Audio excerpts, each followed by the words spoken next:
했지만 결국 자기 발로 일어섰잖아요. 여러분의 인생에도 반드시 그런 날이 옵니다. 이야기를 끝까지 들어주신 분이 계시다면 오늘 이야기에 대한 생각을 댓글 하나만 남겨주세요. 빌붙을 생각 말고 이거 먹고 깨끗하게 떨어져. 시어머니가 1억 원짜리 수표 봉투를 제 얼굴 앞으로 던졌습니다. 남편은요, 글쎄 시어머니 옆에 딱 붙어 앉아서는 이런 말을 하더라고요. 안 하면 로펌 붙여서 한 푼도 못 받고 길바닥에 나앉게 해줄 수도 있어. 5년 동안 이 회사의 핵심 기술을 제 손으로 직접 만들었는데 이 사람들 입에서 나온 말이 집안일이나 하던 년이라니 참 기가 막혔습니다. 저는 조용히 도장을 찍었고 수표도 챙겼습니다. 대신 가방 속 녹음기에는 그날의 협박이 한 글자도 빠짐없이 담겨 있었죠. 그리고 저는 그날부로 다짐했죠. 이 사람들에게 다시는 없을 복수를요. 그 복수 지금 들려드릴게요. 안녕하세요. 시청자 여러분. 오늘 다시는 없을 복수를 다짐한 한 여성의 사연 지금 바로 시작합니다. 저는 시어머니의 전화를 받고 택시를 탔습니다. 강남 한복판 예약도 쉽지 않다는 고급 한정식집 앞에 내리자마자 검은 정장을 입은 직원이 저를 안쪽 룸으로 안내했습니다. 무거운 나무 문을 열고 들어서니 넓은 룸 한가운데 놓인 원목 테이블 앞에 시어머니가 혼자 앉아 계셨습니다. 시어머니는 저를 보자마자 인사도 받지 않고 턱짓으로 맞은편 자리를 가리켰습니다. 앉아. 저는 조용히 자리에 앉았습니다. 시어머니의 앞에는 손도 대지 않은 찻잔이 하나 놓여 있었고 그 옆에 하얀 봉투 하나와 서류 뭉치가 가지런히 올려져 있었습니다. 시어머니가 찻잔을 한쪽으로 밀어내며 입을 열었습니다. 바쁜 사람 오래 붙잡아 둘 생각 없으니까 단도직입적으로 말할게. 시어머니가 하얀 봉투를 손가락으로 톡톡 두드렸습니다. 여기 1억 있어. 그리고 이건 이혼 서류야. 시어머니가 서류 뭉치를 제 쪽으로 밀어냈습니다. 저는 서류의 첫 장을 넘겨보았습니다. 단순한 이혼 신고서가 아니었습니다. 변호사 도장이 찍힌 합의서에는 제가 남편의 재산에 대해 어떤 권리도 주장하지 않겠다는 내용이 빼곡하게 적혀 있었습니다. 그 뒤에는 법원에 넘길 조정이혼 위임장까지 첨부되어 있었습니다. 숙려기간도 협의 절차도 없이 단번에 이혼을 끝내려고 미리 다 만들어둔 서류였습니다. 어머님, 이게 갑자기 무슨 말씀이세요? 시어머니가 팔짱을 끼며 고개를 뒤로 젖혔습니다. 갑자기는 무슨, 우리 경준이가 어제 대표됐잖아. 이제 경준이한테는 회사를 더 크게 키울 수 있는 사람이 필요해. 더 크게 키울 수 있는 사람이라뇨. 시어머니가 눈을 가늘게 뜨며 저를 위아래로 훑쳤습니다. 너도 알잖아. 지금 회사에 제일 큰 돈을 대고 있는 강 회장. 그 집 딸이 경준이를 좋아한다는 거. 둘이 결혼하면 투자금이 몇 배로 들어와. 회사가 완전히 달라진다고. 시어머니가 봉투를 집어 제 앞으로 툭 던졌습니다. 1억이면 너 혼자 먹고 살기에 충분하잖아. 빌붙을 생각 말고 이거 먹고 깨끗하게 떨어져. 저는 봉투를 내려다보았습니다. 손끝이 차가워지는 것을 느꼈지만 얼굴에는 아무런 표정도 올리지 않았습니다. 그때 룸문이 열리더니 남편 경준이가 들어왔습니다.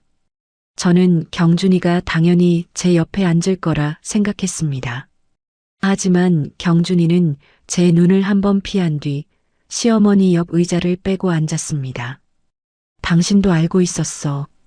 경준이가 넥타이 매듭을 고쳐 잡으며 대답했습니다. 알고 있었냐고 물을 게 아니라 서류를 봐.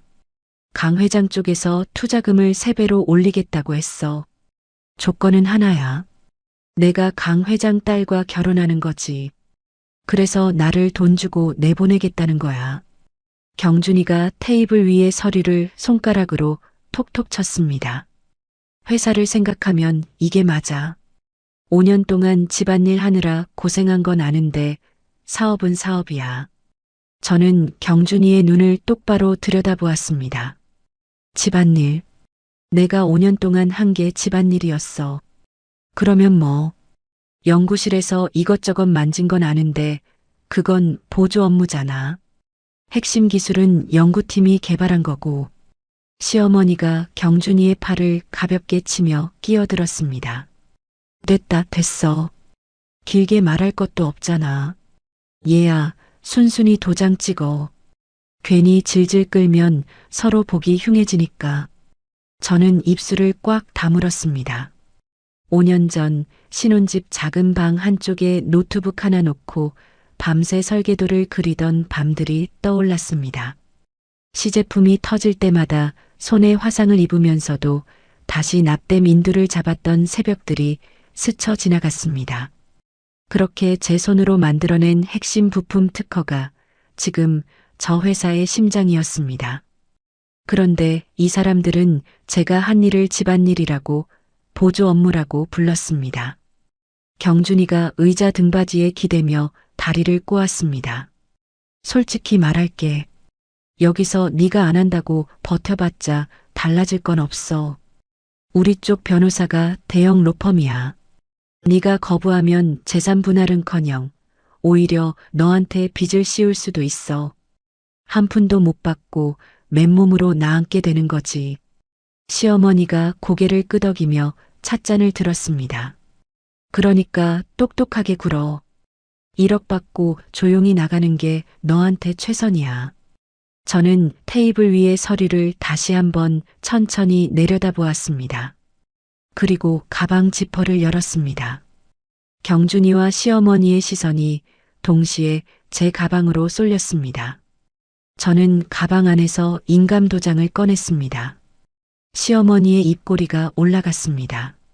그래. 잘 생각했어.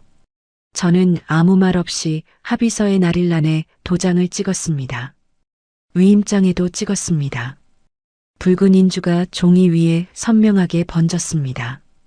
경준이가 서류를 낚아채듯 가져가며 날인 자리를 확인했습니다. 잘했어. 이게 서로 편한 거야.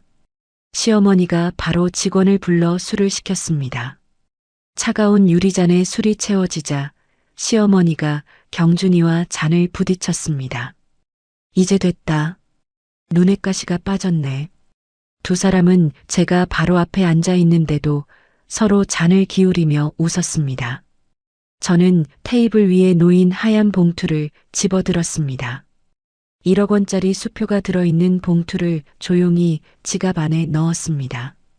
경준이도 시어머니도 그 모습을 보면서 아무 말도 하지 않았습니다. 이미 제게 던져준 푼돈이라고 생각하는 얼굴이었습니다. 저는 자리에서 일어나며 가방 안쪽 주머니에 손을 넣었습니다.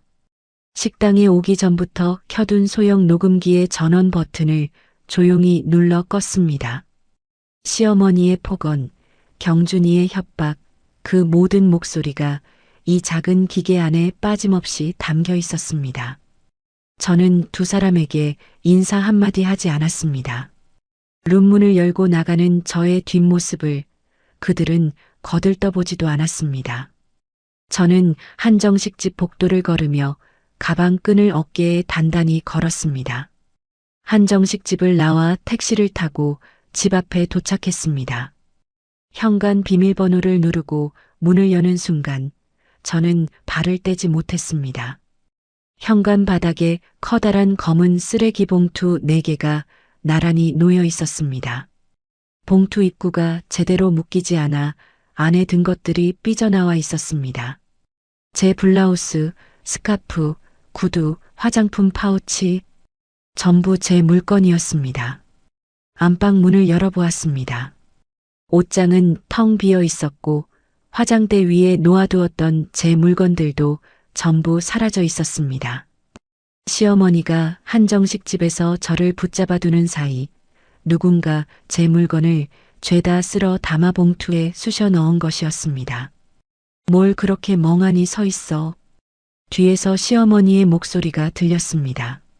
저보다 먼저 들어와 있었는지 시어머니는 거실 소파에 앉아 다리를 꼬고 저를 올려다보고 있었습니다.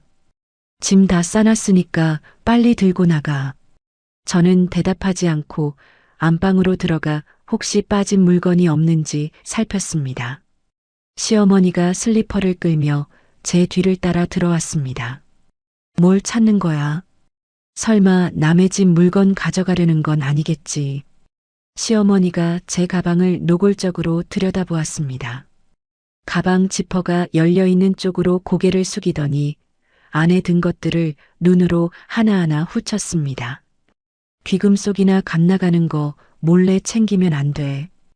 이 집에 있는 건 전부 우리 경준이 거니까.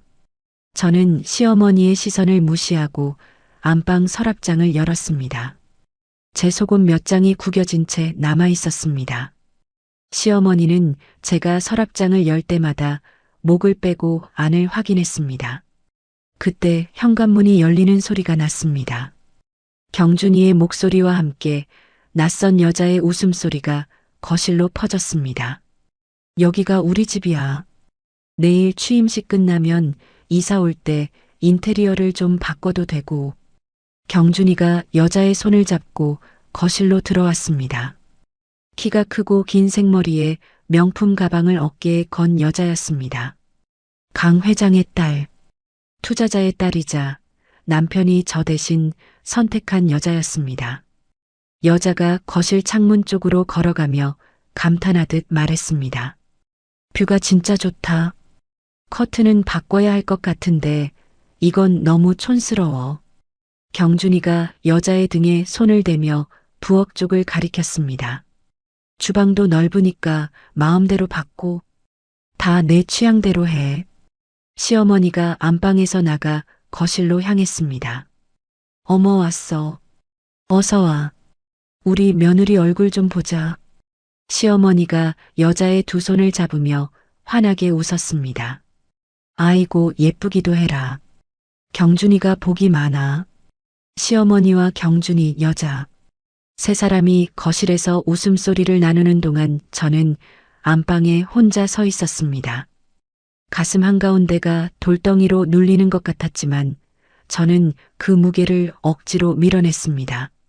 지금 감정에 빠지면 안 됐습니다. 그리고 지금이 기회였습니다. 시어머니의 눈이 거실에 가 있는 이 순간을 놓칠 수 없었습니다. 저는 소리나지 않게 안방 옆 서재 문을 열고 들어갔습니다. 책상 위에 놓인 외장하드와 서류함은 그대로였습니다. 시어머니가 챙긴 것은 눈에 보이는 귀금속과 옷가지뿐이었고 서재까지는 손대지 않았습니다. 저는 책상 서랍 안쪽에 손을 넣어 바닥에 테이프로 붙여둔 보안 저장 장치를 떼어냈습니다. 제가 개발한 핵심 부품 설계도 원본 파일과 과거 회계 기록을 백업해 둔 것이었습니다. 저는 그것을 겉옷 안주머니 깊숙이 밀어 넣었습니다. 이어서 경준이의 책상 앞으로 갔습니다.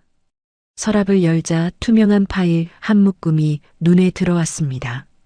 고급 호텔 영수증, 명품 매장 결제 내역, 전부 회사 법인카드로 찍힌 것들이었습니다. 금액 하나하나가 수백만 원에서 수천만 원이었습니다. 저는 스마트폰을 꺼내 영수증을 한 장씩 펼쳐가며 촬영했습니다. 날짜, 금액, 가맹점 이름이 선명하게 찍히도록 조명 아래에서 각도를 잡았습니다. 12장의 영수증을 빠짐없이 찍고 스마트폰을 주머니에 넣었습니다. 거실에서 시어머니의 목소리가 들렸습니다. 경준아, 내일 취임식 때 입을 넥타이는 골랐어. 저는 서재 문을 조용히 열고 복도로 나왔습니다. 세 사람은 여전히 거실 소파에 모여 앉아 내일 취임식 이야기를 하고 있었습니다. 저를 신경 쓰는 사람은 아무도 없었습니다. 시어머니가 저를 발견하고 소파에서 일어났습니다. 아직도 안 나갔어. 빨리 안 나가고 뭘 꾸물거려. 시어머니가 제 등을 손바닥으로 밀었습니다. 어서 가. 더 볼 것도 없잖아. 저는 현관으로 걸어가 쓰레기 봉투 옆에 세워둔 캐리어 하나를 끌어냈습니다.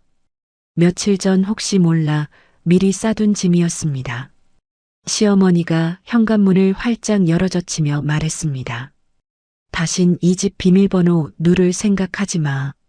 저는 뒤를 돌아보지 않고 현관을 나섰습니다. 엘리베이터 안에서 캐리어 손잡이를 잡은 제 손이 떨렸습니다. 하지만 떨리는 건 분함이 아니라 오늘 밤 안에 끝내야 할 일들이 머릿속에서 빠르게 돌아가고 있었기 때문이었습니다. 공항 근처 비즈니스 호텔에 방을 잡고 캐리어를 내려놓자마자 노트북을 켰습니다. 저는 미국 실리콘밸리의 대형 투자사 담당자에게 면담을 요청하는 메일을 보냈습니다. 제가 가진 원천 기술의 가치와 독립연구소 설립 계획을 간결하게 정리한 메일이었습니다. 메일을 보낸 직후 저는 전화기를 들어 두 통의 전화를 걸었습니다. 첫 번째는 평소 제 특허 관련 업무를 맡아주던 변리사에게였습니다. 내일 아침 9시 정각에 맞춰서 내용 증명을 보내주세요. 경준이 회사 앞으로요. 내용은 제가 지금 메일로 보내드리겠습니다. 두 번째 전화는 변호사에게였습니다. 내일 오전에 실행할 법적 절차들이 있습니다. 지금 바로 대리인 위임 계약을 진행하고 싶습니다. 두 사람 모두 비대면으로 계약을 마쳤습니다. 저는 노트북 화면 앞에 다시 앉았습니다. 경준이 회사의 연구소 서버에 접속했습니다. 핵심 기술이 담긴 데이터베이스의 관리자 화면이 떴습니다. 저는 비밀번호 변경 메뉴를 열어 기존 비밀번호를 제 개인 인증 없이는 절대 풀 수 없는 새로운 비밀번호로 바꿔 넣었습니다. 이 서버의 설계도 데이터는 이제 저 말고는 아무도 열어볼 수 없게 되었습니다. 저는 노트북을 닫고 스마트폰을 들었습니다.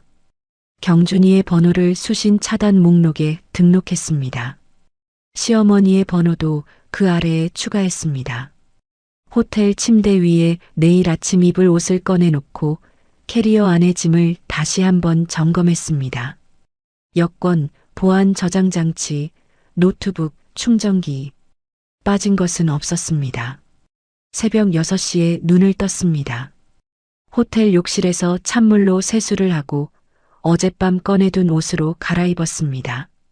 캐리어를 끌고 로비로 내려가 체크아웃을 마친 뒤 호텔 앞에서 공항 리무진 버스에 올라탔습니다. 인천공항에 도착하니 8시가 조금 넘어 있었습니다. 저는 출국 수속을 밟기 전에 공항 1층 은행 창구로 걸어갔습니다. 지갑에서 하얀 봉투를 꺼내 창구 직원에게 내밀었습니다. 이 수표를 제 개인 계좌로 입금해 주세요. 직원이 수표를 확인하고 입금 처리를 했습니다. 1억 원이 제 계좌에 찍히자마자 저는 스마트폰 뱅킹을 열어 그 돈을 전액 해외 계좌로 보냈습니다. 미국에서 바로 쓸 수 있도록 해외 체크카드와 연결해둔 계좌였습니다. 송금 완료 알림이 뜨는 것을 확인하고 스마트폰을 주머니에 넣었습니다. 시어머니가 제 얼굴에 던지듯 내민 그 돈이 이제 제 것이 되었습니다. 출국장으로 올라가는 에스컬레이터에 서서 시계를 보았습니다. 8시 47분. 9시까지 13분 남았습니다. 저는 3층 출국장에 도착해 탑승 수속줄에 섰습니다. 여권과 항공권을 카운터 직원에게 건네고 캐리어를 붙인 뒤 보안 검색대를 향해 걸었습니다. 스마트폰 화면에 9시 0분이 찍혔습니다. 지금 이 순간 한국에서는 제가 미리 짜둔 것들이 하나씩 움직이기 시작할 것이었습니다. 제 변리사가 경준이 회사 앞으로 내용 증명을 보내고 있을 시간이었습니다. 특허를 허락 없이 쓰고 있으니 당장 멈추라는 것, 그리고 그에 따른 손해배상을 청구한다는 내용이 담긴 서류였습니다. 같은 시각 제 변호사는 경준이 회사가 거래하던 해외 바이어 3곳의 한국 지사장들에게 연락을 하고 있을 것이었습니다. 경준이 회사는 제 특허를 더 이상 쓸 권한이 없으니 지금 맺어진 계약은 효력이 없다는 사실을 알리는 것이었습니다. 저는 보안 검색대를 통과하며 노트북을 꺼내 들었습니다. 경준이 회사의 사내 전산망 관리 화면에 접속했습니다. 연구원들에게 부여되어 있던 설계도, 열람 권한을 전부 삭제했습니다. 이제 회사 안에 누구도 제가 만든 핵심 기술 데이터를 열어볼 수 없게 되었습니다. 노트북을 닫으며 저는 숨을 한번 깊이 들이마셨습니다. 경준이 회사는 오늘부터 아무것도 만들 수 없는 빈 껍데기가 될 것이었습니다. 제 특허 없이 맺은 계약들은 전부 무효가 되고 바이어들은 위약금을 물릴 것이었습니다. 저는 이혼 합의서에 도장을 찍으면서 회사 지분을 포기했지만 그 대신 경준이의 횡령과 배임에서 제 이름을 깨끗하게 잘라낸 것이었습니다. 회사가 무너질 때 저는 거기에 한 발도 걸쳐 있지 않게 됩니다. 출국장 면세 구역을 지나 탑승구 앞 의자에 앉았습니다. 저는 스마트폰을 꺼내 한국검찰청의 익명 제보 페이지를 열었습니다. 어젯밤 경준이 서재에서 촬영해둔 법인카드 영수증 사진들을 하나씩 첨부했습니다. 호텔비, 명품 구입비, 전부 회사 돈으로 결제한 사적인 소비 내역이었습니다. 제보 내용을 간결하게 적고 전송 버튼을 눌렀습니다. 화면에 접수 완료 알림이 떴습니다. 저는 스마트폰 옆면의 작은 구멍에 핀을 꽂아 유심칩 트레이를 빼냈습니다. 한국통신사 유심칩을 손가락으로 집어 올렸습니다. 옆에 있던 쓰레기통 뚜껑을 밀고 유심칩을 안에 떨어뜨렸습니다. 탑승 안내 방송이 울렸습니다. 저는 빈 스마트폰을 주머니에 넣고 자리에서 일어났습니다. 탑승권을 직원에게 건네고 통로를 지나 비행기 안으로 들어갔습니다. 1등석 좌석에 앉아 안전벨트를 맸습니다. 창밖으로 인천공항의 활주로가 보였습니다. 비행기가 천천히 움직이기 시작하더니 속도를 올려 활주로를 달렸습니다. 바퀴가 지면을 떠나는 순간 저는 등받이에 머리를 기대고 눈을 감았습니다. 비행기가 수평으로 접어들자 좌석 앞 화면에 기내 와이파이 안내가 떴습니다. 저는 노트북을 꺼내 무릎 위에 올려놓고 와이파이에 접속했습니다. 미국 도착 직후 만날 실리콘밸리 투자사 담당자에게 보여줄 발표 자료를 열었습니다. 제가 개발한 핵심 부품의 원리, 적용 가능한 산업 분야, 예상 수익 구조를 영문으로 정리한 파일이었습니다. 저는 10시간의 비행 동안 한 장 한 장 문장을 다듬고 도표를 수정했습니다. 캘리포니아 공항에 내리자 건조한 바람이 얼굴을 스쳤습니다. 예약해둔 레지던스 호텔에 체크인하고 캐리어를 방에 내려놓은 뒤 근처 통신사 매장으로 걸어갔습니다. 새 스마트폰과 미국 번호를 개통하고 매장을 나오니 주머니 안에 새 전화기가 낯설고도 가벼웠습니다. 다음 날 오전 저는 실리콘밸리 투자사 본사 로비에 서 있었습니다. 통유리 너머로 넓은 잔디밭이 펼쳐진 깨끗한 건물이었습니다. 안내 직원의 안내를 받아 회의실로 들어가자 투자사 책임자인 마이클이 자리에서 일어나 제게 악수를 건넸습니다. 메일 잘 받았습니다. 직접 오신다고 해서 놀랐어요. 마이클이 회의 테이블 맞은편 의자를 가리키며 말했습니다. 저는 자리에 앉아 노트북을 열고 보안 저장 장치를 꺼내 연결했습니다. 이것이 제가 개발한 핵심 부품의 원천 특허 등록증입니다. 그리고 이것이 설계도 원본 파일이에요. 화면에 특허청 발급 문서와 설계도 도면이 차례로 떴습니다. 마이클이 안경을 고쳤으며 화면에 얼굴을 가까이 가져갔습니다. 이 기술의 소유권이 본인에게만 있다는 건 어떻게 증명할 수 있나요? 저는 특허 등록증의 발명자 란과 권리자 란을 손가락으로 짚었습니다. 여기 보시면 발명자와 권리자가 전부 제 이름으로 되어 있습니다. 회사나 다른 누구에게도 양도한 적 없어요. 마이클이 고개를 끄덕이며 옆에 앉은 기술 담당자에게 눈짓을 했습니다. 기술 담당자가 설계도를 꼼꼼히 살펴보더니 마이클에게 작은 목소리로 무언가를 말했습니다. 마이클의 눈이 커졌습니다. 솔직히 말씀드리면 이 정도 수준의 원천 기술을 개인이 가지고 있는 경우는 처음 봅니다. 마이클이 테이블 위에 팔꿈치를 올리고 몸을 앞으로 숙였습니다. 독립연구소를 세우겠다고 하셨죠. 저희가 설립 비용과 운영 자금을 지원하고 지분 투자를 하는 방식으로 함께 가고 싶습니다. 마이클이 서류 가방에서 계약서 한 부를 꺼내 테이블 위에 올려놓았습니다. 수백만 달러 규모입니다. 오늘 우선 가계약을 체결하고 세부 조건은 법률팀끼리 조율하는 걸로 하시죠. 마이클이 펜을 들어 계약서 맨 아래에 서명했습니다. 저도 펜을 받아 제 이름 석자를 적어 넣었습니다. 마이클이 자리에서 일어나 다시 한번 악수를 건넸습니다. 좋은 파트너가 되길 기대합니다.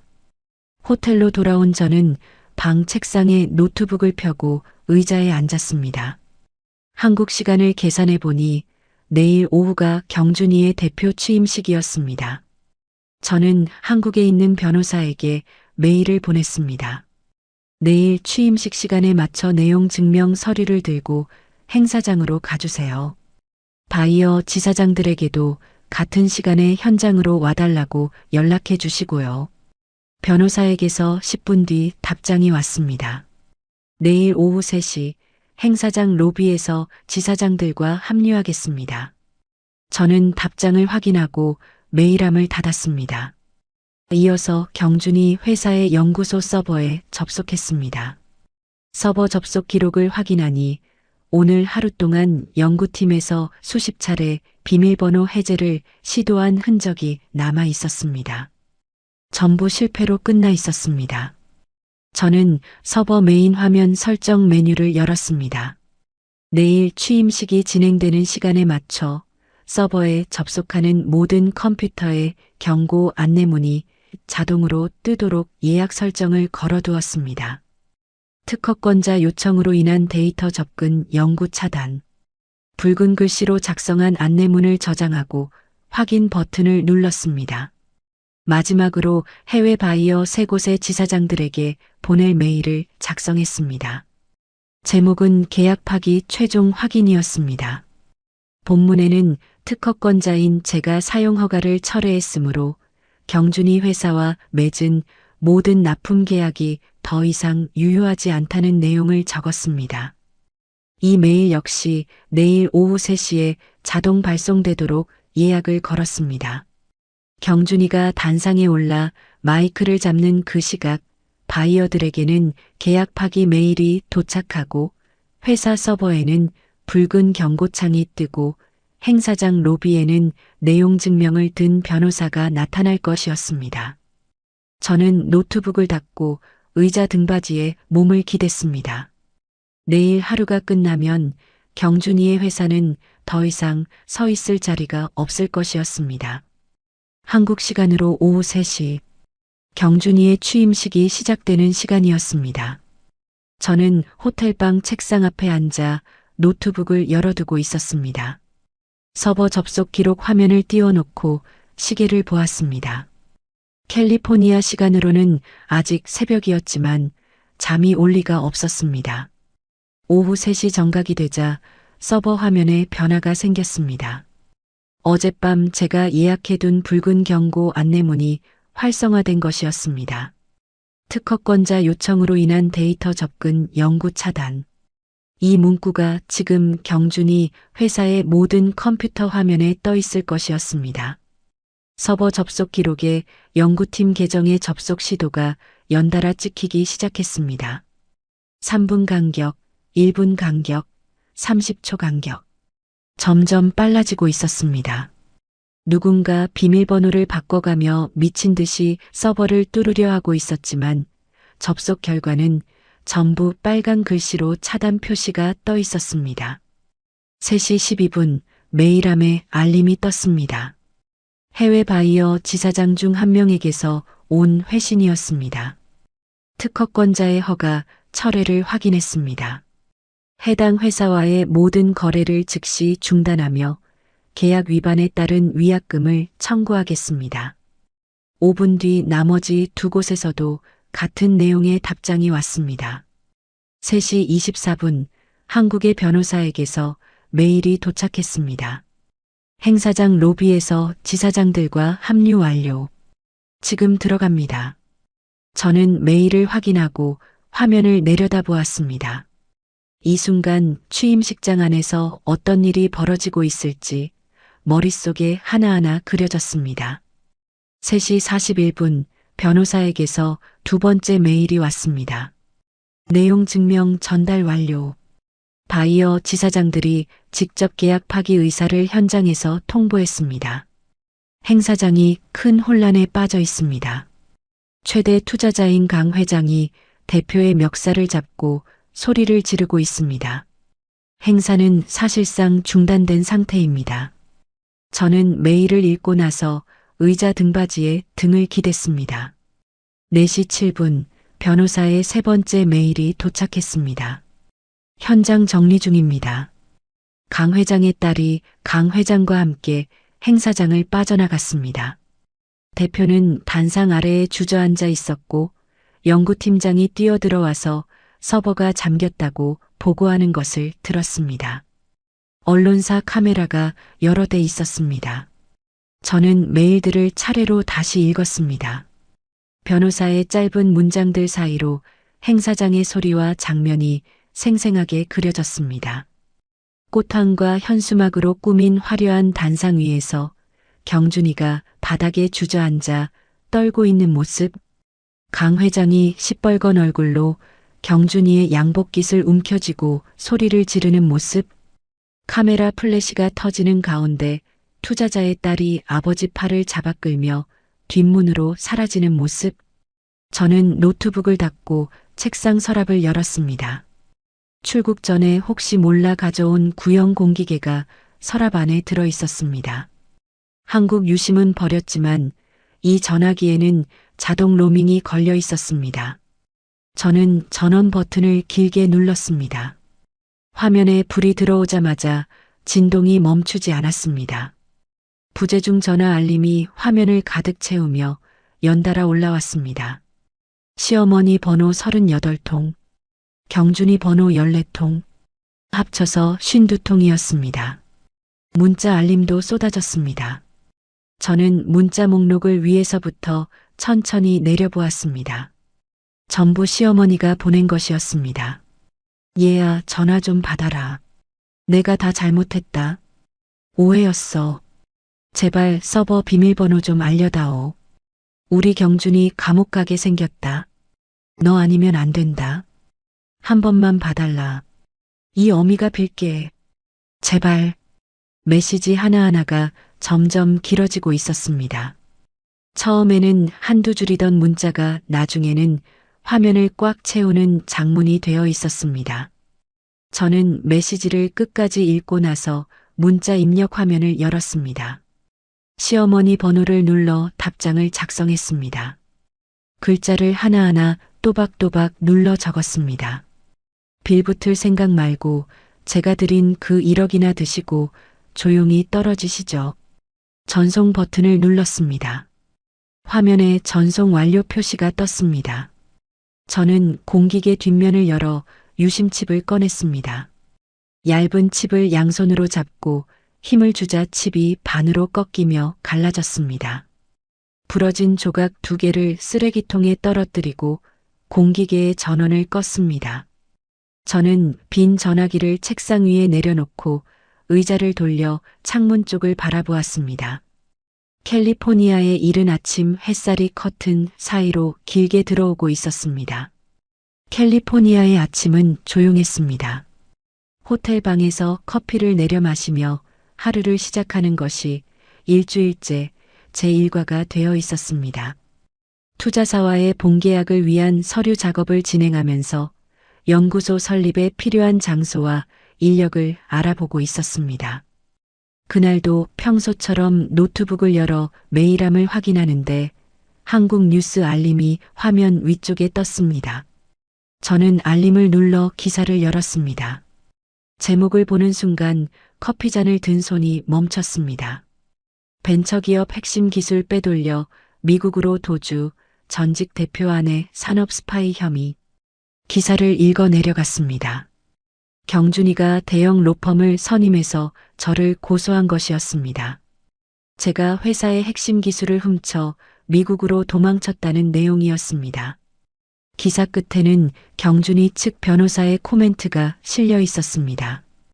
피고소인은 회사 서버에 불법 접근하여 핵심 데이터를 탈취한 뒤 해외로 도주했습니다. 현재 수사기관에 엄정한 처벌을 요청한 상태입니다. 저는 다른 기사들을 검색해 보았습니다. 포털 사이트 메인에 비슷한 제목의 기사가 줄줄이 올라와 있었습니다. 전부 같은 내용이었습니다. 저는 거액의 위자료를 뜯어냈고 회사 기술까지 빼돌려 해외 경쟁사로 넘기려 한 파렴치한 여자. 경준이가 돈을 뿌려 만들어낸 이야기가 사실처럼 포장되어 전국으로 퍼지고 있었습니다. 기사 아래 댓글창에는 저를 향한 욕설이 빼곡하게 달려 있었습니다. 읽을수록 손끝이 차가워졌지만 저는 댓글창을 닫고 다른 기사를 열었습니다.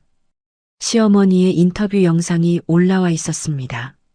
방송사 카메라 앞에서 시어머니가 눈물을 쏟아내고 있었습니다. 며느리가 제 목숨 같은 돈 1억을 강제로 빼앗아 갔어요. 그것도 모자라서 우리 아들 회사까지 망쳐놨습니다. 저는 이제 어떻게 살라고 이러는 건지. 시어머니가 손수건으로 눈을 닦으며 카메라를 향해 고개를 숙였습니다. 제발 우리 아들 좀 살려주세요. 저는 영상을 끄고 노트북 화면을 내려다보았습니다. 이를 악물어도 치가 떨리는 것을 참을 수 없었습니다. 한정식집에서 저를 쓰레기 취급하며 돈 봉투를 던졌던 사람이 카메라 앞에서는 가련한 피해자 행세를 하고 있었습니다. 며칠 사이의 상황은 더 나빠졌습니다. 사이버 레카라고 불리는 유튜버들이 자극적인 제목의 영상을 올리기 시작했습니다. 1억 들고 미국 튄 기술 도둑녀의 정체. 남편 회사 망하게 하고 해외로 야반도주한 악녀. 영상마다 조회수가 수십만을 찍고 있었습니다. 그리고 엊그제 경준이의 로펌이 한국 경찰에 압력을 넣어 저를 국제 수배 대상으로 올려달라고 요청했다는 기사가 떴습니다. 실제로 수배가 이루어진 것인지는 확인할 수 없었지만 기사 제목만으로도 효과는 충분했습니다. 저는 이제 기술을 팔아넘긴 매국노가 되어 있었습니다. 어제 저녁 메일함에 마이클의 이름이 올라왔습니다. 저는 메일을 열어보았습니다. 한국에서의 법적 문제가 완전히 해결될 때까지 연구소 설립 자금 집행을 보류하기로 결정했습니다. 양해 부탁드립니다. 마이클의 메일은 정중했지만 단호했습니다. 투자사 입장에서는 당연한 판단이었습니다. 국제 수배 운운하는 기사가 도는 사람에게 수백만 달러를 맡길 수는 없을 것이었습니다.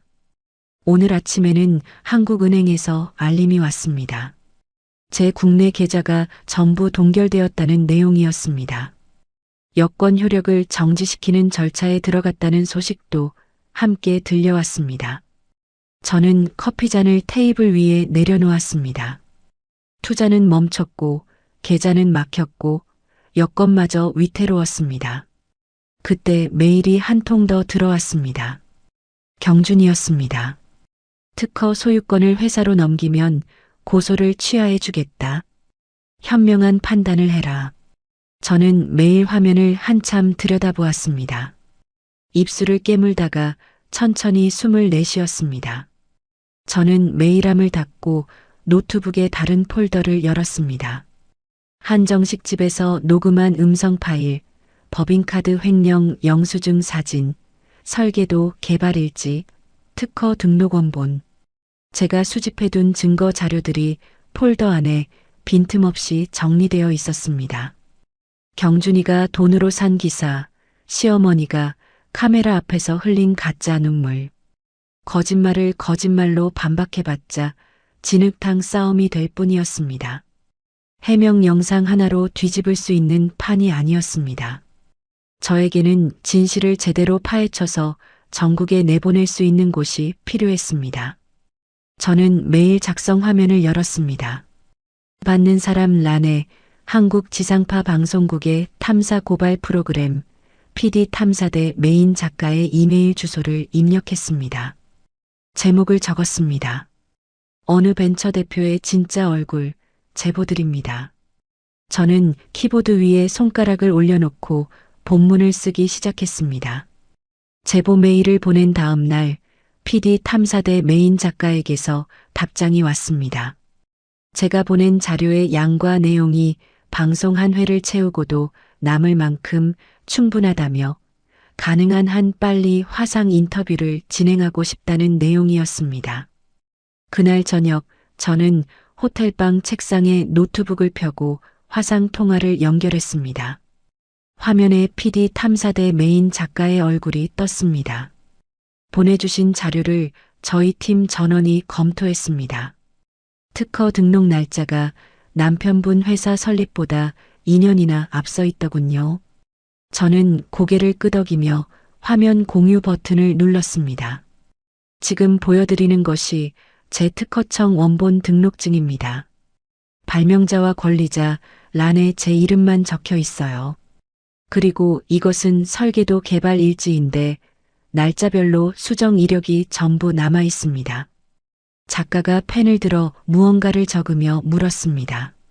남편분 측에서는 회사 연구팀이 개발한 기술이라고 주장하고 있는데요. 연구팀이 쓰고 있는 설계도는 제가 완성한 원본을 회사 서버에 올려놓은 것입니다. 원본 파일의 생성 날짜와 제 개발 일지의 기록이 정확하게 일치해요. 작가가 화면을 가만히 들여다보다가 입을 열었습니다. 횡령 관련 자료도 보내주셨는데 이 부분도 방송에 쓸 수 있을까요? 전부 쓰셔도 됩니다. 저는 보안 저장 장치에 담아둔 파일들을 제작진 서버로 전송했습니다.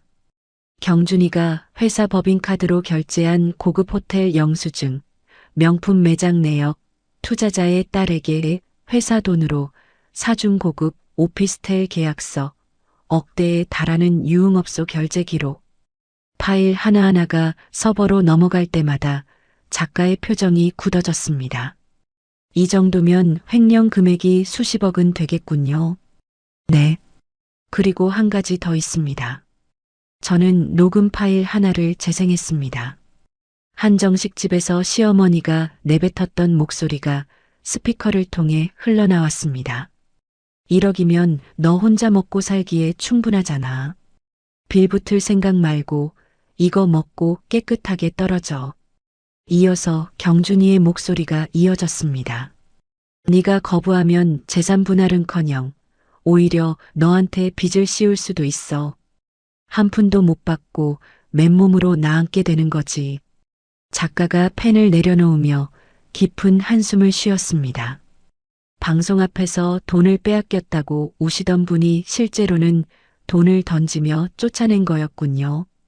맞습니다. 그 녹음 파일도 방송에 전부 내보내셔도 됩니다. 화상 인터뷰는 2시간 넘게 이어졌습니다. 며칠 뒤 한국 시간으로 밤 9시 PD 탐사대 특집이 전국으로 방송되었습니다. 제목은 어느 벤처 대표의 두 얼굴, 누가 진짜 도둑인가였습니다. 저는 호텔방 노트북으로 실시간 방송 화면을 지켜보았습니다. 방송 초반에는 제 특허 등록증과 설계도 개발 일지가 화면 가득 펼쳐졌습니다. 내레이터의 목소리가 깔렸습니다. 이 기술의 진짜 주인은 회사가 아닌 대표의 전 아내였습니다. 이어서 법인카드 영수증 사진들이 화면을 채웠습니다. 호텔비, 명품 구입비, 오피스텔 계약서, 유흥업소 결제 내역. 금액이 하나씩 자막으로 뜰 때마다 합산 금액이 늘어나 마지막에는 수십억 원이라는 숫자가 화면 한가운데 크게 박혔습니다. 그리고 결정타가 나왔습니다. 한정식집 녹음 파일이 방송을 탔습니다.